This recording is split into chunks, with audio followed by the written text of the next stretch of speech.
একটা মজার উদাহরণ শুনেন। আমরা কিতাবে পড়ছি ইব্রাহিম আলাইহিস সালাম, ওনাকে মালাকুল মউত আজরাইল ওনার জান কবজ করার জন্য আসছে।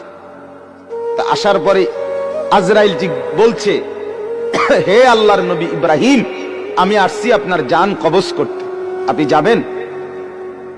ইব্রাহিম আলাইহিস সালাম তখন মালাকুল মউত আজরাইলকে বলছে, আজরাইল কি বললা এটা? আচ্ছা তুমি আল্লাহকে একটা কথা জিজ্ঞেস করো, গিয়া যাও, একটা প্রশ্ন আমার। বলছে কি বলেন?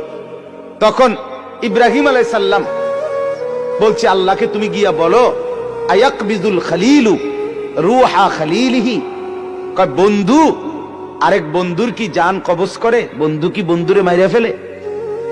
কসাইডে কইতে কম, মানে আমি না আল্লাহর বন্ধু, তা বন্ধু কেমনে বন্ধুর মাইরা লায়? এটা কেমন কথা? আজরাইল